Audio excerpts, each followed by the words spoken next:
दोस्तों यूजीसी कानून सिर्फ इसलिए बनाया गया है कि तो 12th क्लास पास करके जो बच्चे यूनिवर्सिटी कॉलेज में पढ़ते हैं उनके साथ आर्थिक आधार पर, जातिगत आधार पर, उनके मतलब जेंडर के आधार पर या किसी भी ऐसे आधार पर ना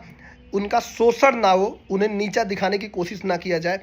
बट मेरे हिसाब से लगता है ये कानून सिर्फ और सिर्फ विश्वविद्यालय या यूनिवर्सिटी में ही लागू ना हो करके इस कानून को 1 से लेकर 12 तक यानी सभी जगह स्कूलों कॉलेजों में लगाया जाना चाहिए। ऐसा मैं इसलिए कह रहा हूँ क्योंकि छोटे छोटे बच्चों को गालियाँ दी जाती है उनके जाति के आधार पर, छोटे छोटे बच्चों को बाहर बिठाया जाता है, छोटे छोटे बच्चों को स्कूलों में खाने की लाइन से अलग बिठाया जाता है उनके जाति के आधार पर, उनके धर्म के आधार पर। ये डिस्क्रिमिनेशन अगर ख़त्म करना है तो 1 से लेकर यानी जहाँ से पढ़ाई स्टार्ट होती है, जहाँ पे पढ़ाई ख़त्म होती है, हर किसी स्कूल कॉलेज यूनिवर्सिटी में ये नियम लागू होना चाहिए। और दूसरी बात यही नहीं,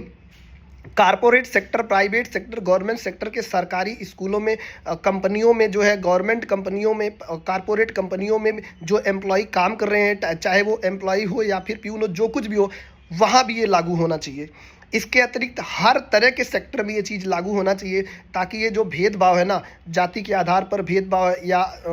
वर्ण के आधार पर भेदभाव है, धर्म के आधार पर भेदभाव है, या फिर आप यूँ कह लो कि आर्थिक आधार पर भेदभाव है। क्योंकि मैंने देखा है बहुत सारे जो है एम्प्लॉय अगर गरीब होते हैं ना, तो अगर उस कंपनी में अगर थोड़ा अच्छे एम्प्लॉय हैं, जिन पैसे वाले हैं ना, तो भी उसे आर्थिक आधार पे नीचा दिखाते रहते हैं, उसके साथ डिस्क्रिमिनेशन किया जाता है। तो ये कानून हर जगह लागू होना चाहिए, तब जा कर के हम सोसाइटी को और अच्छे से